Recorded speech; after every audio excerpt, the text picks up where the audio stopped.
Welcome back to another episode of the Geopolitical Pickle. Today, we're going to tackle two of the recent elections in BRICS countries, namely South Africa and India, how the elections might reshape those countries internally, and then their foreign policy, external outlooks, and into the future. So, as always, I'm joined by Juan Free. How are you doing? Pretty fine. I'm expectant. I'm still watching the Euros now. I don't know if our listeners like football or if they're in Europe, but I don't want to jinx it. But Spain is winning so far. Well, before this episode comes out, Spain is still in the tournament when we're recording. So by the time it comes out, maybe Spain will be eliminated. But I say it's really, really bad. We'll fight. Or maybe not. Maybe we'll win. No, who knows? No, but all good. All good. To be fair, how are you, Ronan? I'm good. I just recently got back from a trip to South Africa, actually, and I happened to be there during some of the aftermath of the elections and the different talks going on about whether there would be a coalition or not. So it was a very enjoyable trip, but also good timing to be there right after these elections, which we're going to talk about now. Definitely, and it's been really interesting because as we saw. For the first time since the establishment of South Africa with the ANC in power, the ANC is going to have to share the power because they were having supermajorities all this time. So what was expected to happen and how has it developed this way? Well, I go into a bit of the historical landscape. So ANC is obviously the party of Nelson Mandela, the African National Congress, which was basically a guerrilla movement fighting against the apartheid regime until the 1990s when they were successfully able to overthrow the apartheid regime, and then they won the first democratic elections of South Africa with about 70%. Since then, we've seen the party deal with a number of scandals, especially over the last 15 years through the Zuma years and accusations of state capture, a degrading economy, degrading public services, all these different issues. And that has resulted in different factionalism within the party, different splinter groups such as EFF and now MK breaking away, which we'll touch on in a little bit. But they've seriously eroded this traditional base of the ANC. So I think it's not necessarily a surprise to see them continue to drop. However, I think even 18 months ago, to see them down to 40%, which is what they got in this election, would have been a major shock. And it's very interesting, actually, if you look at the figures, the DA, the largest opposition group, really didn't move much. So the ANC lost significantly. They lost about 15 or 16% from the previous elections in 2019. However, the main opposition party only gained 1%. So what can we see here? Because then those votes must have gone somewhere. The current president and the one that was running up for president too is Cyril Ramaphosa, leader of the ANC. But there was an unexpected new candidate for the elections, who's Jacob Zuma, the former president, who's actually have corruption charges against him and everything. And he got around 15% of the votes. Is that where the ANC votes went to? I would say almost entirely. If you look at the picture, they bled votes to Zuma. I mean, even EFF, the Economic Freedom Fighters, which themselves are self-proclaimed Marxist, far-left organization that want land reform, as in taking white land without compensation, going down the Zimbabwe route, and we all know how that went. They have been very popular for a long time, and they also lost votes to MK. And MK, so the party of Jacob Zuma now, who was president for almost 10 years, as you said, and was basically charged with corruption and state capture, and led to massive riots in 2021. Amongst his supporters, still holds huge support within specific regions and specifically within the Zulu ethnic group within South Africa, and that they're predominantly located on the Eastern Cape around KwaZulu-Natal, the province. Okay, so this is what happened. We were expecting. It has been a demonstration, though, that the democracy in South Africa is somehow stable. It's the first time that there is this shift in the voting turnout for the ruling party, as you said, accused of state capture at times and so on. What does this say about the democratic period of South Africa and about the strength of its democracy? I think this is following maybe a tradition this year in some parts of Africa that there is a strong democratic tradition. If you look, first Senegal was the other one that had its democracy tested potentially by the incumbent president there, and it was able, through the resilience of the institutions, to resist that attempt at seizing more power by the existing president.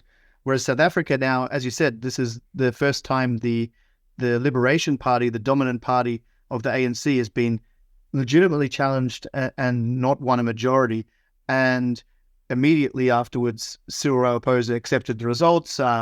He said it was definitely done free and fairly. I think it speaks to the maturity of the South African electoral system. I think it's it's a shining light, especially for the region where there's a lot of issues around voting irregularities, suppression, and corruption, and all sorts of different issues, where South Africa still has this power to be a force for good within the SADC region in Southern Africa.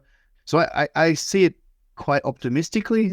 And then in the fallout, obviously, because they weren't able to get an effective majority, they've had to go into a coalition like what we've seen across Europe for many decades now. But to me, that's a sign of very mature democracy within South Africa. Well, hopefully it stays like this, because we've also seen examples of situations like this then falling down. And also the economic situation in South Africa is pretty dire. And as you mentioned, it went downhill, especially in the last 10, 15 years, with national companies basically almost going bankrupt or going bankrupt. One of the biggest examples would be Eskom, for example, the energy company that right now in South Africa, there's energy outages planned on a daily basis. So is there any idea of this going further in a better way, or just apart from the democratic aspect of the elections, which fine, is there any expectation of the situation getting any better? Yeah, there's a few things I'd touch on there. So first of all, the load shedding, which has been a perennial problem for South Africa for a long time, was largely due to underinvestment in the electrical grid. I think we've actually got an episode specifically where we talk to Isaac Mashaba and talk about the different factors and the corruption that undermines these state institutions in South Africa. And part of that was not allowing private electricity producers to enter the supply sphere. So even though Eskom weren't able to sufficiently supply, they weren't opening the market to allow private players to get involved. Mm-hmm. That has changed just in the last 3 months before the election, and it had massively improved results. I think the load shedding problem has largely subsided for now, and that is kind of a sign of where I think Cyril wants to take the country. I think if we look within the ANC themselves, it's a very deeply divided party. We've got the pragmatic side led by Ramaphosa, the president himself, who know the trajectory the country needs to go forward, and that's by empowering these state-run companies, by building the economy, and by basically restoring confidence in the government. Within the party, then there's this other wing, which is where Malema, the leader of EFF, was coming from, which is where Zuma was coming from and is especially appealing to now, which are these radical idealist people that want to also go through these radical changes to the country, which is taking back white-owned land, things that would cut South Africa off immediately from the global financial system and cripple the economy, and has no realistic way of working in any sort of proper way.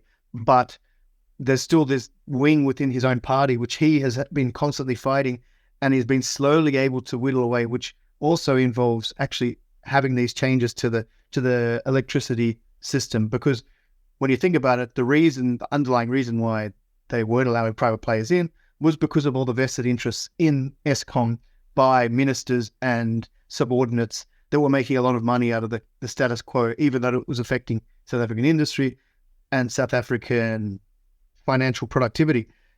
The other positive sign is that, like, the major opposition party, the DA, Democratic Alliance, who were the second largest party, and now involved in this government of national unity with the ANC, are very much a pro-business, pro-finance, financial growth party, very much like the typical centrist economic outlook, liberal economic outlook. If we look across European politics, for instance, where they want to have some sort of private players in the game, and they've been given some major portfolios now that will be beneficial to economic growth, I would say.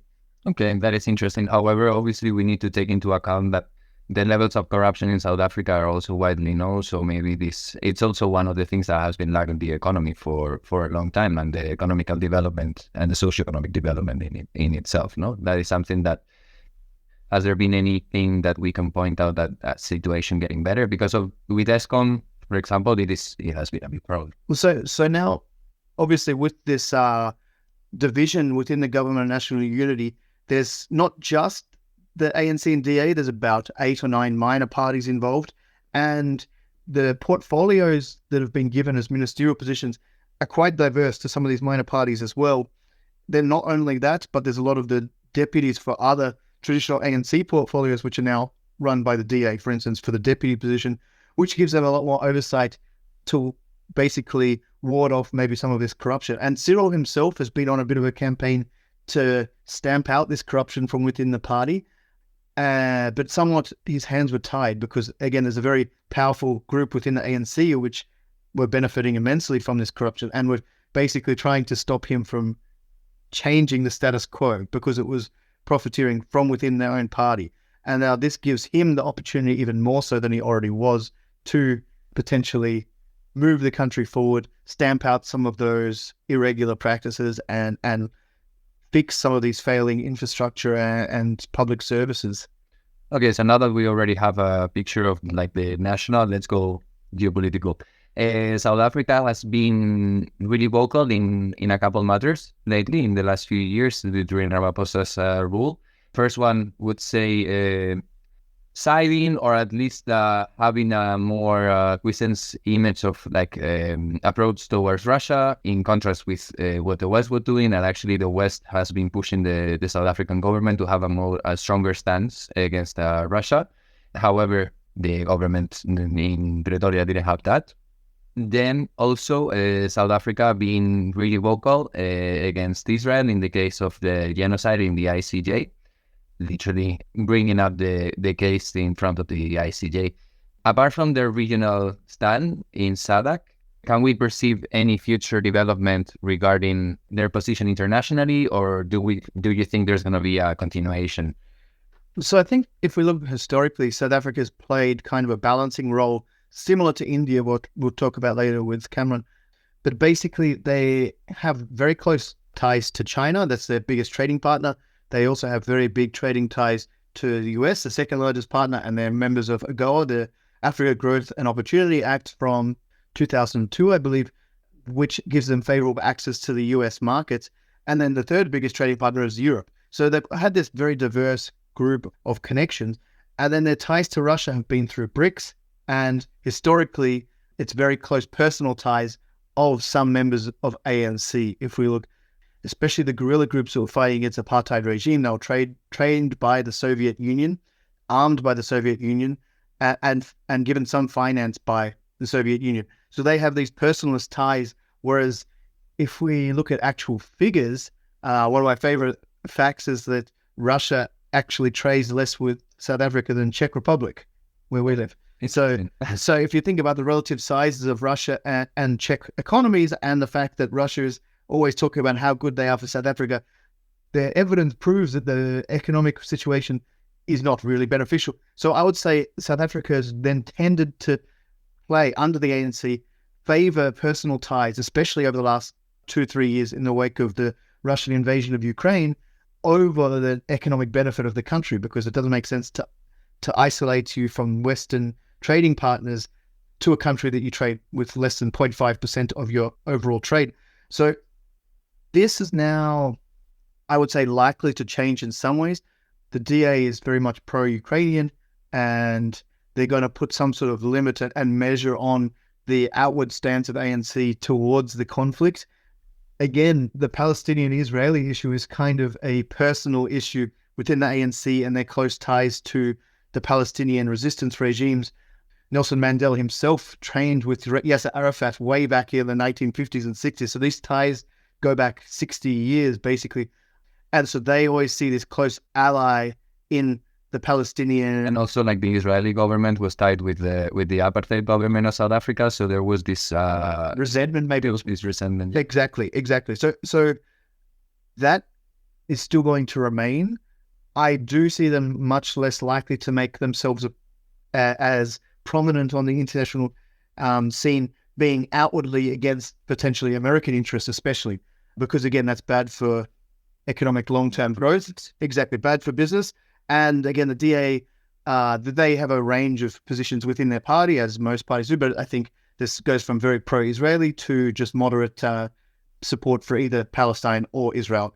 There wouldn't be the hardline pro-Palestinian people such as exist within the ANC. For instance, some of the ANC foreign minister, she called up Hamas leaders in the wake of the October 7th attack. And that really angered a lot of, well, especially the US, but then even Western actors at the time who have now not necessarily given as much support to Israel since then. But at the time, it was seen very bad taste to be doing that. And I think that sort of action is much less likely now with a more measured approach with this government of national unity, which will hold the ANC's different arms in check somewhat. And what would be the impact of these elections in the region? South Africa is the biggest country in Southern Africa, leader of SADC, and is the country that their neighbors look up to, basically, because of their economic capacity, because of their population capacity. Countries like Namibia, Botswana, Zimbabwe, Mozambique. Is this going to be impactful in their neighbors, how the elections have turned out? So it's hard to say, really.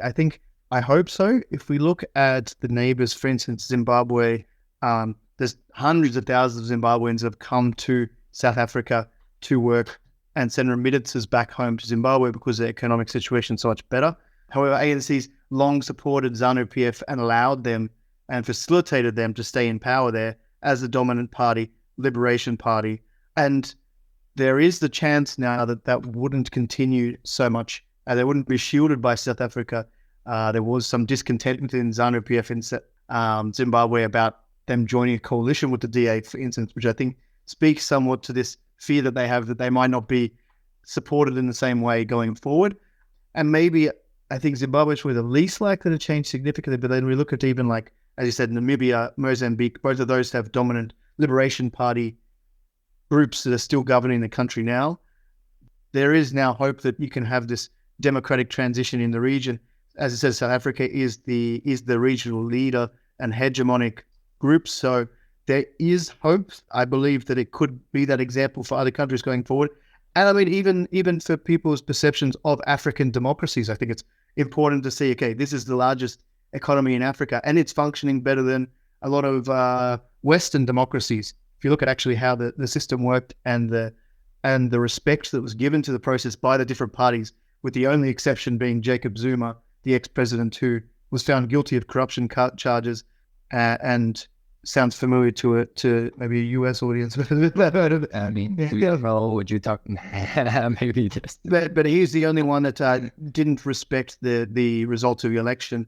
All the other parties came out and said that it was undertaken. All international observers said the same. So, well, so now, thank you for that the piece of information. It must have been interesting, as you said, to be there in South Africa during all this happening. Yeah, and see how it was all playing out at real time, the different dynamics at play, whether they were going to go with a coalition or a government of national unity, who would be part of it, was all very interesting. And now how it's finally ended up, I think I have some hope for the future for South Africa because of it. That's lovely. Okay, so now that we have a picture of the South African elections, let's go a little bit into one of the other democracies of the group of BRICS, which is India. It's a great pleasure of mine to introduce to the Geopolitical Pick, or a colleague of mine at Geopolitical Futures, Cameron Bakari, to help us unpack the recent Indian elections and what it might mean for the future outlook for India. So first of all, thanks very much, Cameron. And could you introduce yourself a bit for us and then maybe give us a bit of a background in the lead up to the elections, how it was looking? Yeah, most certainly. Thank you for having me, Ronan. I'm the Senior Director for Eurasian Security and Prosperity at the New Lines Institute for Strategy and Policy in Washington. It's a think tank that I helped found 7, 8 years ago, and we're a new entity in Washington, small but really high-powered and very agile and mobile, and we're focused on a variety of issues. My own background is private sector intelligence analysis. I spent 12 years at Stratfor, the predecessor group to Geopolitical Futures, and then helped George build Geopolitical Futures, and then left for the think tank world. And over the last, I'd say, almost 2 years, I've been writing for Geopolitical Futures again. I do all sorts of stuff. My area of expertise is that sort of 360-degree, if you will, arc that runs from Turkey to the Middle East to South Asia, to the South Caucasus and the Black Sea. So that's what I would call my area of focus. As for the Indian elections, look, in the piece that I wrote for GPF, I called them a watershed because the results were quite unexpected, for the most part. Although in the few weeks in the lead up to the election, it became somewhat clear, or at least the talk began, that the BJP, the ruling party of Prime Minister Narendra Modi, is not going to have a supermajority as it was claiming, or as it was expected in many quarters, because as you know, they had 303 seats in the outgoing parliament, and then the expectation was that they would hit somewhere, well above 350.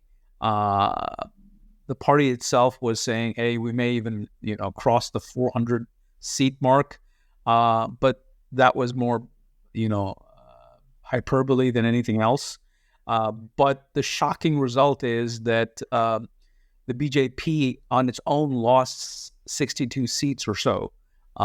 And the Congress Party, which used to dominate Indian politics in decades past, really was sitting at a very low share of the parliament, with 52 seats in the last election.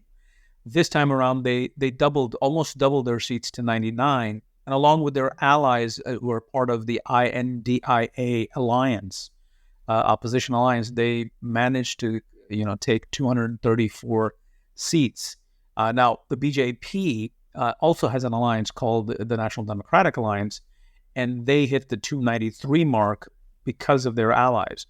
But we have a much weakened BJP. Bottom line is that, look, it's sort of, if you will, big or secret recipe to success was leveraging right-wing Hindu nationalism, that sentiment in the country. The fact that they lost so much ground suggests clearly that the appeal of that ideology has begun to wane, and we see this is part of a broader trend where right-wing nationalisms of different types are beginning to lose ground. We saw that in the municipal elections of Turkey, where Erdogan's Justice and Development Party lost ground in the municipalities to the opposition People's Republican Party. And we're also seeing, a large pushback. We haven't had elections yet in Israel, but we're also seeing strong pushback to Benjamin Netanyahu's politics, where, this is the most far-right government that he's ever led in the many years that he's been prime minister. You've mentioned that the party lost power the party has lost power, and the trend you've mentioned Turkey in that sense. Has it happened the same that Modi's party has lost power in the bigger metropolis, or is it something that has happened generalized all across the country? So the party still is in power. It still has a majority. They're still the ruling party. It's just that they've lost substantial ground. And it used to be that the party used to, its core turf, if you will, was the Hindi-speaking belt. As you know, India is a diverse country with multiple languages and cultures and ethnicities. So the Hindi belt runs sort of like, if we had to put sort of like a rough figure, Mumbai and north all the way to Delhi. And then, of course, that's sort of in the center of the country along the border with Pakistan. But then you also have the Northeast, which the BJP was able to control through local allies. But nonetheless, those areas have different language. And then definitely the South, which is prosperous part of India, the states of Andhra Pradesh, Telangana. You have Kerala. You have the big state of Tamil Nadu. And so these areas were always outside the influence of the BJP. The BJP had, some support in these areas, but it was seen as sort of the minority party. And this election just reinforced that. And in fact, there's been sort of a decline. I mean, the BJP lost some significant seats in UP. It's the north central northern state of India, where it's called Uttar Pradesh. Acronym is HE, and so there were strongholds. For example, it lost the seat where just months ago Narendra Modi, if you will, inaugurated a major temple that was built on a controversial site, and so these are these developments stand out in terms of the loss of ground, and the basic reality is that Indian people, ideology is one thing, but governance, service delivery, and at the end of the day, it's the economy. And if India's rise as the fifth largest geoeconomic power of the world did not translate or trickle down to the masses, then it's not surprising to see this result. But of course, we didn't know it until the election results came through. As I said, going into the elections, the expectation was very different.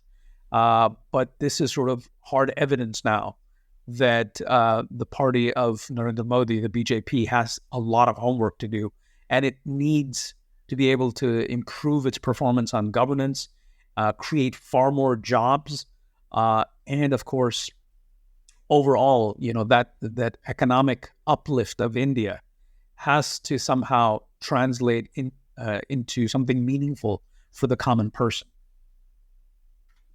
Yeah, thanks for that. I think now, obviously in the lead up, there was a lot of talk even about the BJP having a supermajority and being able to change a lot of things. But now in the coalition in power, they're going to have a different outlook. How do you think that this will play out both in terms of internal domestic politics, and then if we go into international arena, what sort of stance or posture will we see from India going forward and in the international sphere? So on the domestic level, Ronan, the issue is that now you need allies more than before. And so there's a lot of compromise that has to be maintained. You have to give them a share of power. And then there's some soul searching going on right now. And this is Modi's third term. And so the question is, where does the party go from here? The party has to regain its ground, which means it has to govern effectively. Governing effectively becomes, being able to push through those tough reforms becomes really, really hard when you're reliant upon allies who may not necessarily want to go along with you, depending on what policy it is. It is important to note that in the Indian polity, in the Indian political system, the states have a lot of autonomy, and the central government, this isn't sort of a centralized state as is France.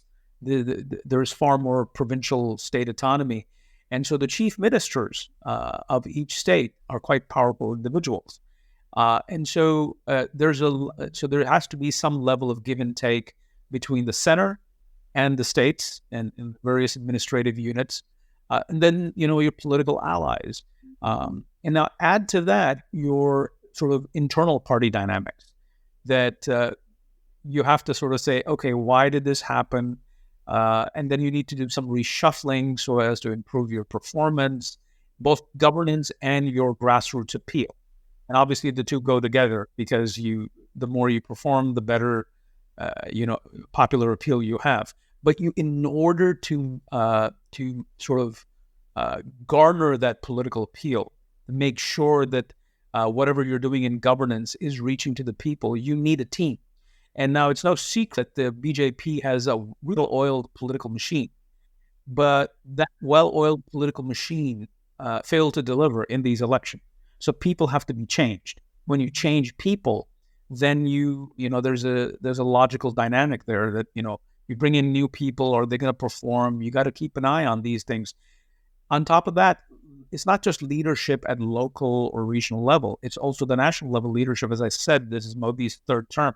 Does he continue to be the leader of BJP? Who's going to take over? All those questions were going to, come to the surface anyway, even if the BJP had performed far better than it has. But now that it has not, the future national leadership of the party, and that's where there are a lot of different factions and individuals vying. So, for example, Home Minister Amit Shah, who's seen as sort of this right-hand lieutenant of Modi, is a prime candidate. And then there is this broader ecosystem that the BJP taps into of multiple social organizations that subscribe to Hindu nationalism and are pretty hawkish. So and they have their own preferred candidates. So, for example, Adityanath Yogi is who was the chief minister of UP, is another candidate. He's seen as more of a nationalist, religious hawk. Some have, would even describe him as an extremist.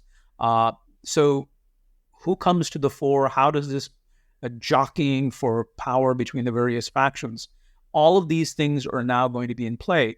So, for the world beyond India, the outside world, those who want to see India, take some sort of, if you will, share of manufacturing away from China and are hoping to invest in India to be able to build up that capacity, have to look at all these things and say, hey, is this going to work out? How is it going to work out? And so everybody's recalculating.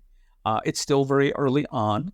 This third Modi government has just begun, its journey, its 5-year journey. And so things have to unfold.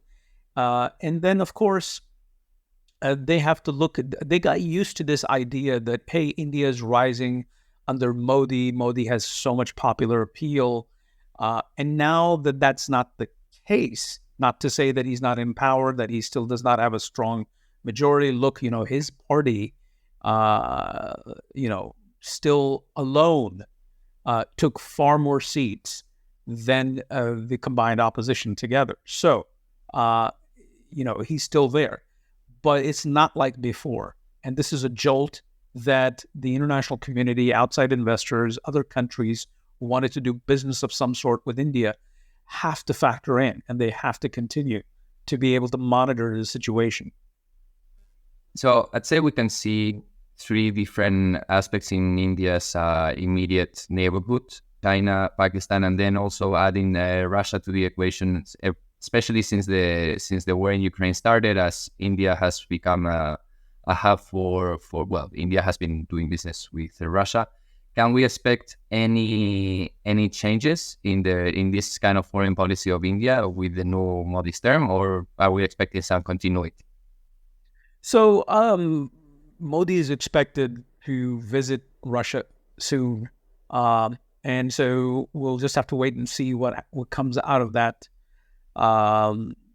If you will. I think this is going to be his first visit since the start of the Ukraine war. The two men Vladimir Putin and Narendra Modi have met in other places, but this is probably the first visit from the Indian Prime Minister since the war began.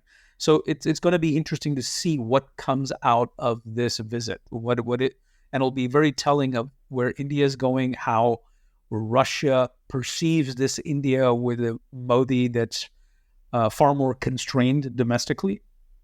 But I don't see an overall much of a change, partly because the Indian sort of strategy for foreign policy has been, they don't call it that, but it's been very multi-vector.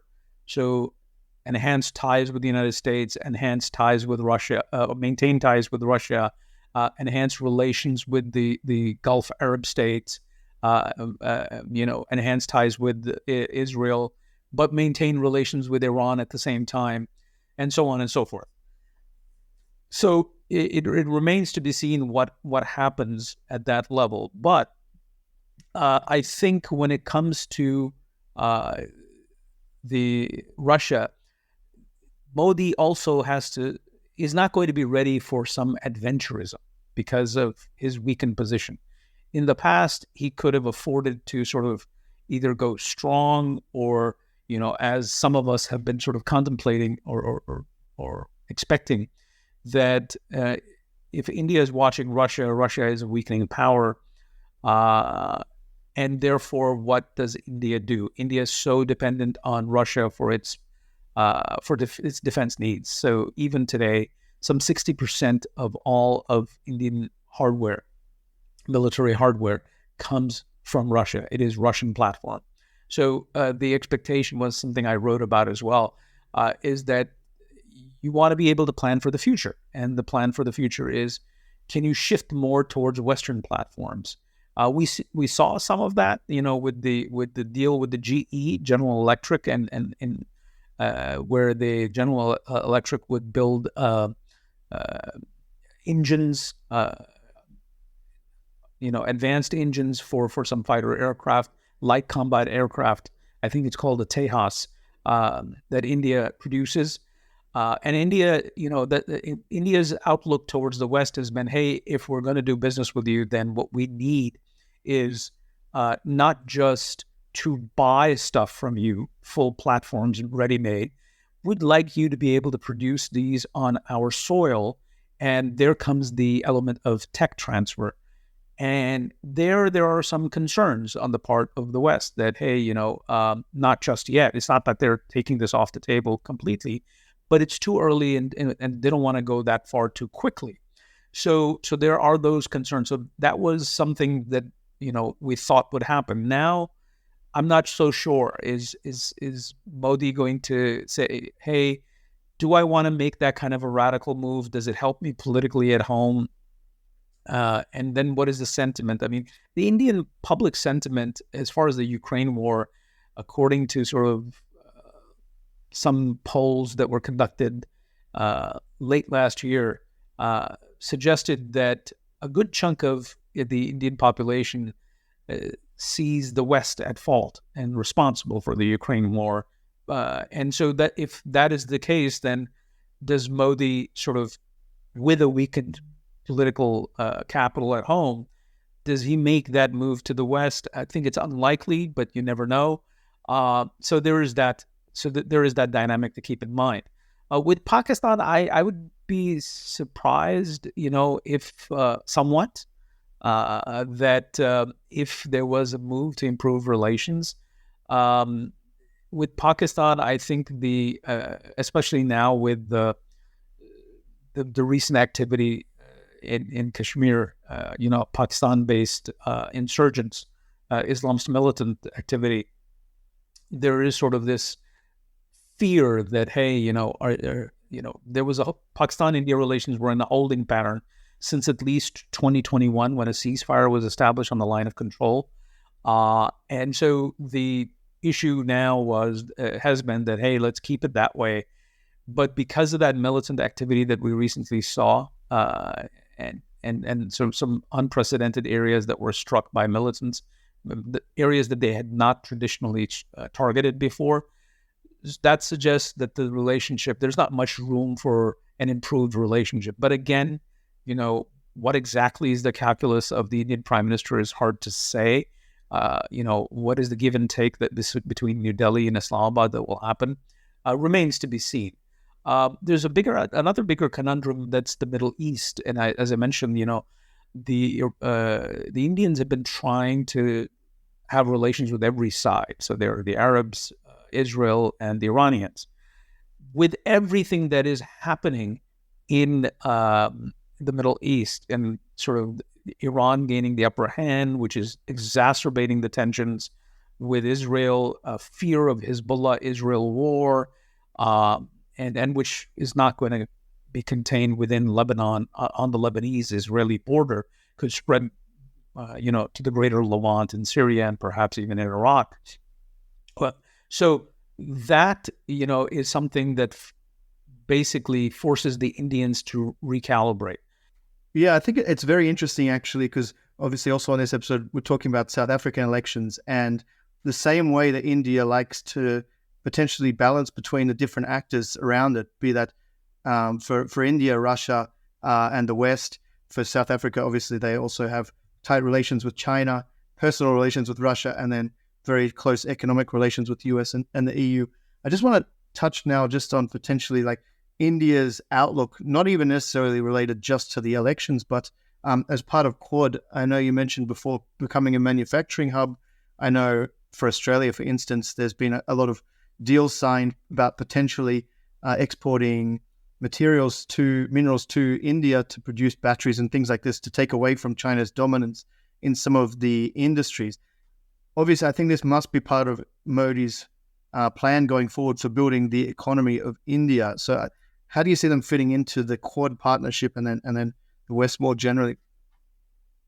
Yeah, I mean, as you know, the Quad is not an alliance. It's not an organization. It's sort of like this informal forum for the Australians, the Japanese, the Americans, and the Indians to get together and plan for, a military relationship in the Western Pacific or in the broader Indo-Pacific basin, be a more robust alliance between these four actors and potentially bring in others. There's also, while there's the Quad, there is the AUKUS as well.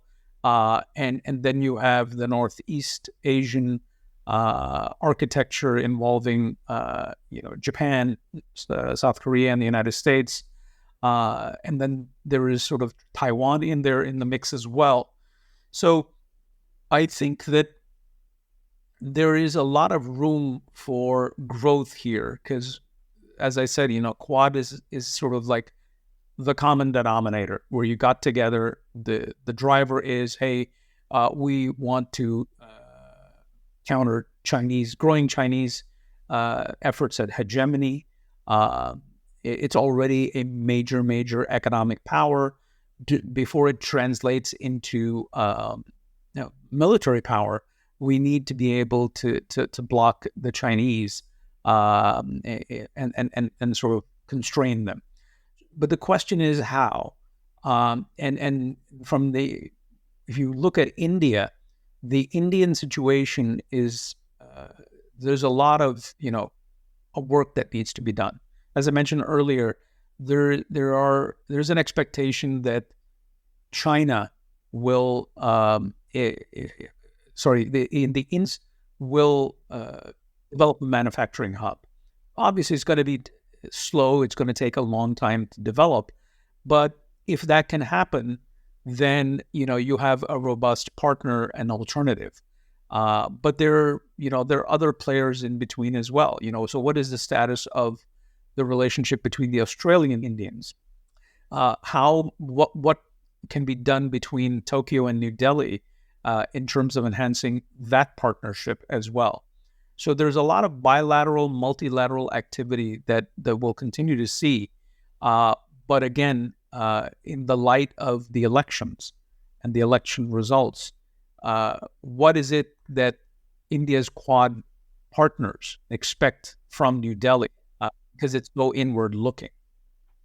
Well, thanks very much for joining us, Cameron. It's been very interesting to talk about that and tie it into the previous episode about South African elections. So, yeah, thanks again.